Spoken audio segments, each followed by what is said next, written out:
Bonjour les amis, fans de l'Olympique lyonnais, bienvenue dans cette vidéo consacrée au débrief des conférences de presse de Pierre Sage et de Douillet Caleta-Car. Vous allez voir que Pierre Sage, il nous a dit énormément de choses et vous le savez, c'est pas quelqu'un qui essaye d'en faire dans le sensationnalisme, d'en le faire dans le spectaculaire, mais avec des petites phrases, eh bien il nous a dit énormément de choses. Surtout si on essaye de lire un petit peu entre les lignes. Donc je trouve une des conférences de presse les plus intéressantes de Pierre Sage depuis tout simplement son arrivée. On passera un peu plus rapidement sur celle de Douillet Caleta-Car qui a été un peu moins intéressante. Mais avant d'aller plus loin, je vous invite les amis à aller sur ma chaîne dans l'onglet en direct. Je vais faire le commentaire du match évidemment samedi. Rendez-vous à partir de 16h50 et je vous remercie de prendre quelques instants pour aller mettre un petit like sur la vidéo afin d'aider au référencement. Commençons donc ce débrief de conférence de presse avec Douillet Caleta-Car qui s'est exprimé alternativement en français et en anglais. Alors je dois vous dire que ça va être un peu méchant ce que je vais dire, mais c'est quand même la réalité. J'ai plus compris ce qu'il a dit en anglais que ce qu'il a dit en français. Bon, je vais pas critiquer un joueur qui fait l'effort de parler notre langue, mais parfois c'était pas super évident. Alors, on l'a interrogé sur le niveau de jeu de l'équipe depuis 3 matchs qui, à l'évidence, n'étaient pas bons du tout. Et il dit qu'effectivement, il peut pas tellement dire le contraire, mais il dit notamment pour le match de Montpellier, on l'a revu à la vidéo et on sait ce qu'on doit faire.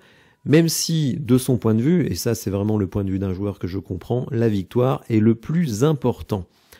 Alors on lui a dit qu'on prenait moins de buts cette saison, alors bon je sais pas, il faudrait que je regarde les stats, mais j'en suis pas totalement convaincu.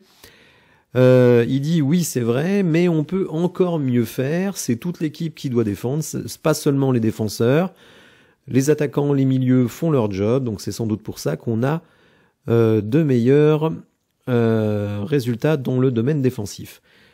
On lui a dit mais quand même on trouve que le jeu est moins fluide en ce moment. Alors il dit on a quand même joué beaucoup depuis le début de la saison, on était peut-être un petit peu fatigué mais on travaille beaucoup, on travaille bien et donc on va faire mieux ce week-end. Alors là les amis il nous a quand même dit un truc assez incroyable puisqu'on lui a demandé comment il jugeait son niveau de jeu.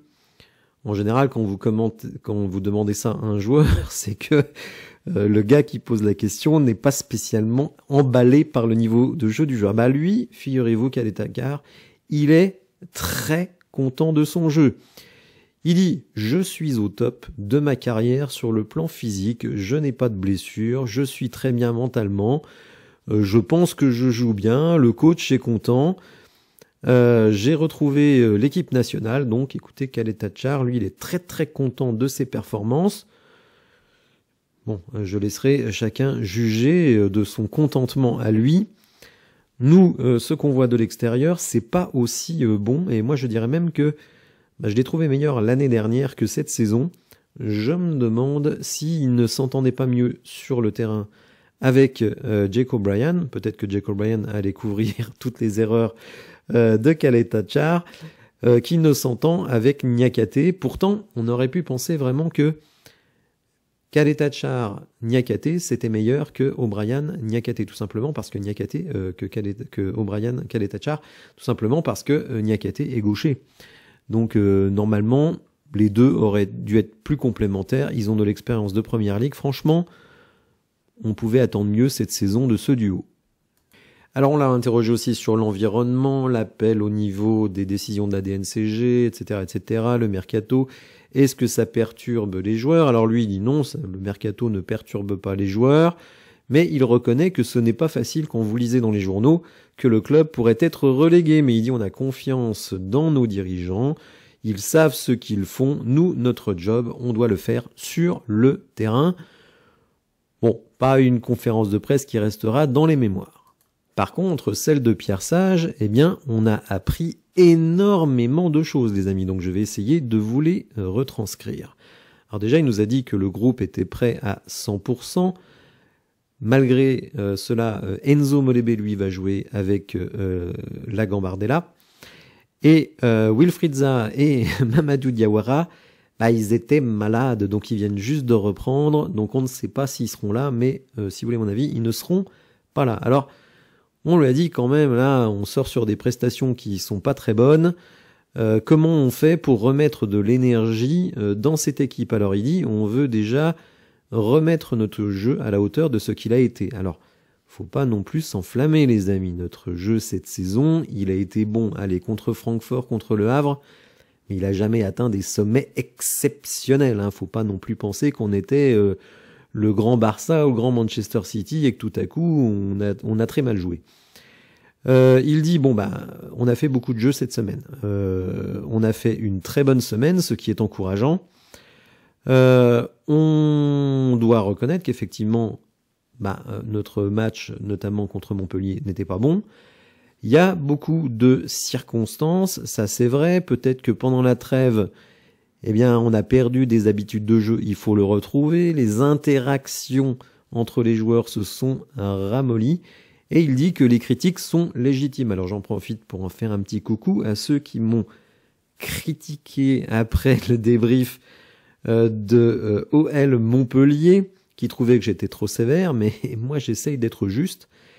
Et Pierre Sage a dit quelque chose qui m'a vraiment plu.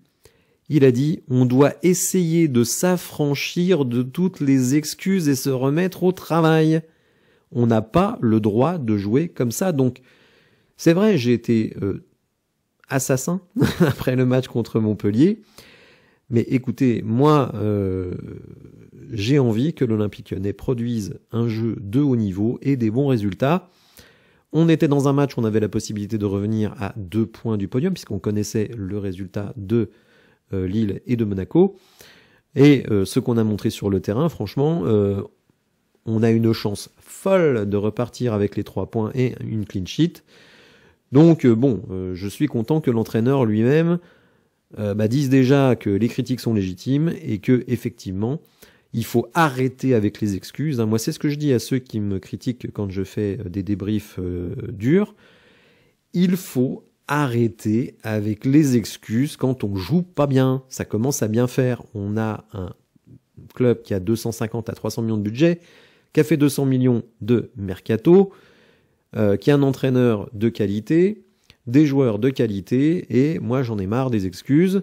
Ce n'est pas parce qu'on revient de l'enfer. Il y a 1 an, on était dernier du championnat, enfin il y a 1 an et 1 ou 2 mois, on était dernier du championnat. Pour moi, ce ne sont pas des excuses. On a fait une saison pourrie la saison dernière, mais l'équipe a totalement changé. Vous allez retrouver peut-être 2 ou 3 joueurs dans le 11 d'aujourd'hui qui étaient présents la saison passée. Donc non, je n'accepte pas les excuses permanentes. Et moi, en tant que supporter, eh bien, je veux être exigeant avec mon équipe.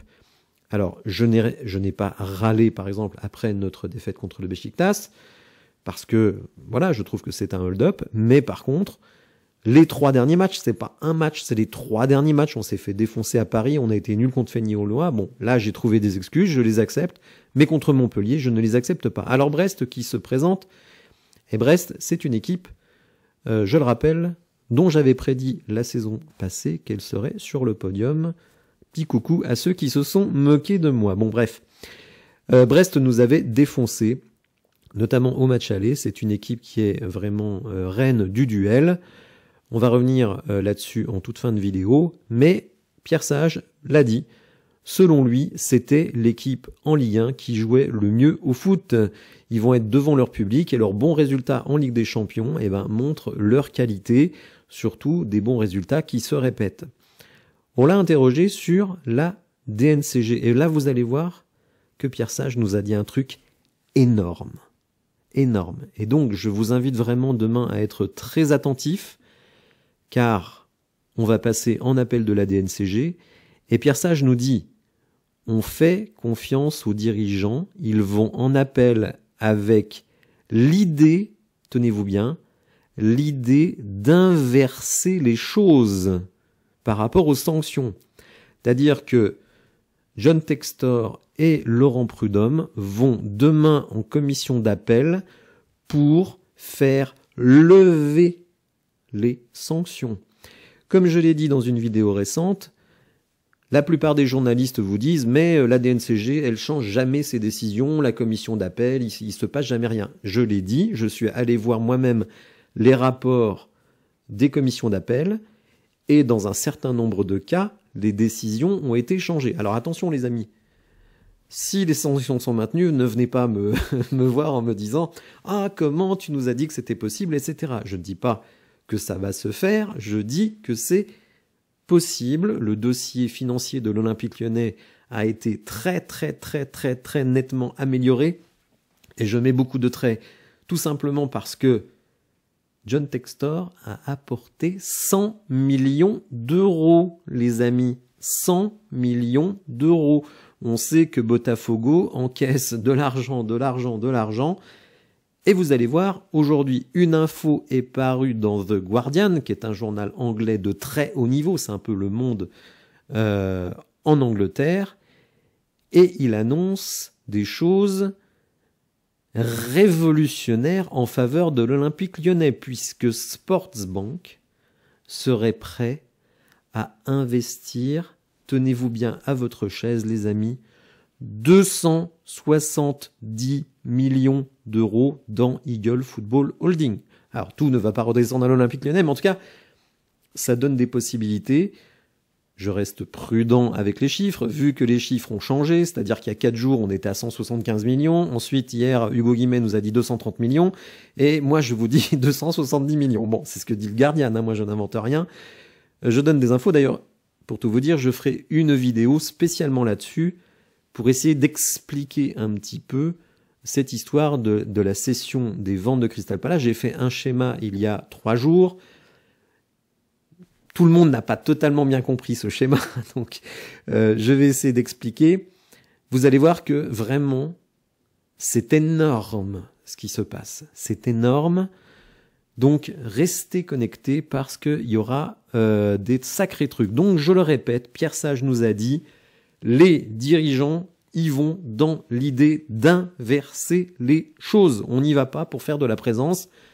Contrairement à ce qu'a dit Hugo Guimet, on n'y va pas pour rassurer la DNCG, montrer une meilleure image. Non, on y va de manière offensive pour essayer de changer les choses. Donc vraiment, on va suivre ça avec beaucoup d'intérêt. Je ne dis pas que ça va marcher, mais en tout cas, c'est l'intention des dirigeants. On ne vient pas dire seulement... On a récupéré 100 millions, on a autant à Botafogo, on va vendre Crystal Palace ou on a un nouvel investisseur qui va apporter tant. Non, ce n'est pas ça, on y va pour changer les choses. Thiago Almada, maintenant. Alors, il n'a pas voulu, évidemment, se prononcer sur Thiago Almada, puisque pour le moment, évidemment, rien n'est officiel. On n'a que la parole d'Hugo Guimet, pour le coup. Mais il nous a dit encore un truc, là, révolutionnaire, puisque il nous dit, si Thiago Almada arrive à l'Olympique Lyonnais, il y aura forcément un départ. Et ça fait plusieurs jours que je dis qu'à mon avis, les dossiers Saïd Benrahma et Thiago Almada sont liés. C'est-à-dire que si Almada arrive, Saïd Benrahma va partir. Et je ne peux que conclure la même chose après ce que nous a dit Pierre Sage. Si Almada arrive, il y aura forcément des départs à son poste. Alors comme je ne pense pas que ce sera Malik Fofana, je n'en vois plus qu'un. N'hésitez pas à me dire si vous pensez comme moi dans les commentaires. On a parlé du mercato, alors il dit que les joueurs ne sont pas perturbés par le mercato, en tout cas ils ne le voient pas, Pierre Sage. Et il dit, et ça c'est assez intéressant, eh bien que si les joueurs ont besoin d'échanger avec lui, Pierre Sage, sur le mercato, notamment pour savoir ce qui va se passer en deuxième partie de saison. Imaginons par exemple un Maxence Cacré. Il va voir Pierre Sage, il lui dit Pierre, voilà, je suis un peu sorti, enfin même totalement sorti de la rotation, est-ce que je peux regagner ma place, etc., etc. Si Sage lui dit écoute mon petit Maxence, je t'aime bien, je t'ai mis titulaire alors que tout le monde me crachait au visage pour ça, depuis que je te redonné du temps de jeu, tu n'as pas fait mieux, donc pour moi, ce sera comme ça sur la deuxième partie de saison. Donc vous voyez, ça peut donner l'envie à Maxence Cacré d'aller voir ailleurs. D'ailleurs, ce matin, on apprend de la presse italienne que Com, qui veut recruter à peu près tout le monde. Com, ils veulent recruter Matic, ils veulent recruter Cacré. Alors, vous verrez, on parlera de Matic dans quelques instants. Ils veulent recruter tout le monde. Ils avaient recruté Varane et puis il a pris sa retraite dans la foulée. Enfin bon, bref, ils sont très ambitieux. Est-ce qu'ils ont les moyens de leurs ambitions? Ça, c'est autre chose. Mais en tout cas, Voilà un petit peu, mais Pierre Sage précise que lui ne va pas aller voir les joueurs pour leur dire écoute Maxence, la deuxième partie de saison sera pareil pour toi. Hein, il va pas aller voir les uns après les autres en leur disant bah toi Za tu joueras de toute façon pas.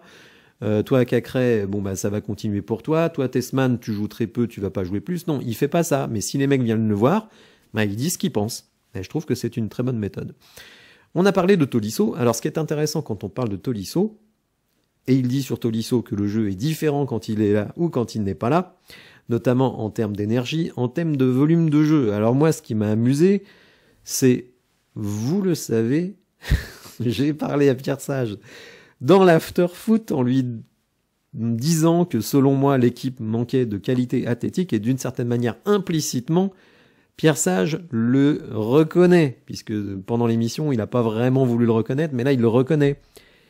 Il dit, il est le seul joueur, donc avec de l'énergie et du volume, dans notre équipe. C'est le seul qui a ce profil. Alors moi, je pense qu'il y a Mamadou Diawara, mais bon, je pense que Mamadou Diawara, il est au placard.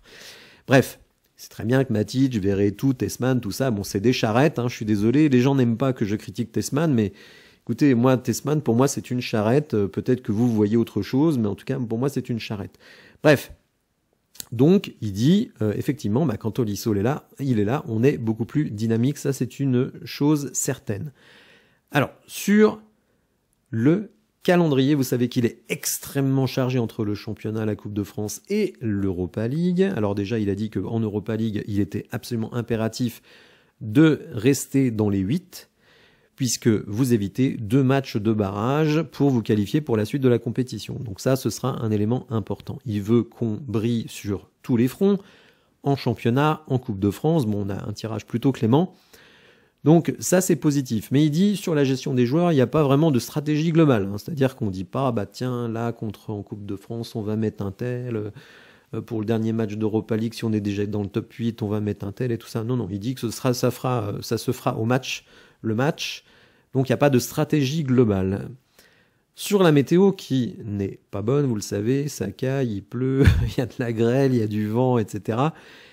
Eh bien, il dit que pour parer à tout cela, eh bien, on réduit le temps des séances, mais elles sont beaucoup plus intenses. Alors ça, c'est quelque chose qui me fait un peu peur, les amis, parce que c'est bien beau d'être intense, mais il faut être intense sur l'intégralité d'un match. Donc déjà, Pierre Sage reconnaissait que les séances étaient plus courtes que dans les autres clubs, mais plus intense. Moi, j'ai du mal à retrouver ça sur les matchs de compétition. Et là, il nous dit que non seulement elles étaient déjà courtes, mais en plus, on les a raccourcies. Alors écoutez, moi, franchement, je commence un petit peu à m'inquiéter.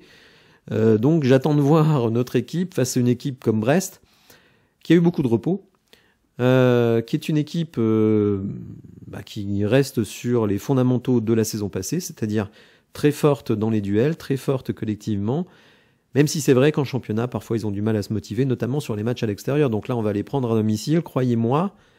Ils nous attendent de pied ferme, et je pense qu'ils n'ont pas encaissé le dernier résultat sur lequel on reviendra dans quelques instants. Alors, vous le savez aussi, il y a eu un changement de médecin à l'Olympique Lyonnais. On a demandé à Pierre Sage quand même si c'était pas un problème, ce changement en cours de saison, et il a reconnu que c'était un problème, d'autant qu'il était ami personnel avec le médecin qui est parti. Donc il dit, bah maintenant, on doit essayer d'accueillir du mieux possible Manu, donc vous trouverez le nom, hein, je ne sais pas qui c'est, mais en tout cas c'est le nouveau médecin. Sur Nemanja Matic, on revient sur les milieux charrettes, il a dit que notre volonté c'est que Matic reste ici, c'est un joueur très important. Alors si notre volonté c'est qu'il reste, il partira pas, hein, parce que pour qu'il y ait un transfert, il faut que les deux clubs soient d'accord et que le joueur soit d'accord. Ce qu'il faut bien se dire, c'est que Matic, c'est vrai, il a un gros salaire. Ce serait bien de retirer ce salaire de notre grille salariale.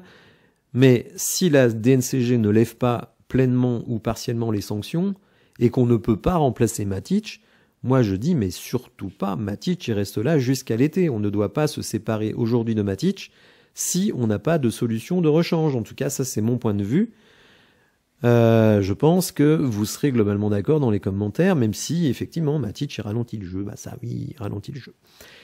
Bref, donc tous ces sujets sur lesquels je retiens vraiment essentiellement 2 choses importantes.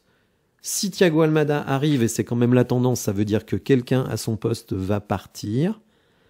Alors son poste, ça peut être à gauche, donc là ce sera plutôt Benrahma. Ça peut être au milieu de terrain, milieu offensif, numéro 10. Et là c'est peut-être Ryan Cherki. Donc attention à ce qui peut se passer dans ce mercato. Et la deuxième chose hyper importante, c'est que nos dirigeants vont en commission d'appel avec l'idée d'inverser les choses, pas juste pour faire de la présence, pas juste pour montrer que notre situation s'est améliorée. Non, on veut obtenir d'autres décisions de la part des instances. Voilà les amis, j'espère que ce débrief vous aura plu. Si c'est le cas, n'hésitez pas à liker la vidéo, à mettre un petit like sur la vidéo du live et restez attentifs sur une prochaine vidéo sur les finances du groupe Eagle. Merci les amis, à bientôt.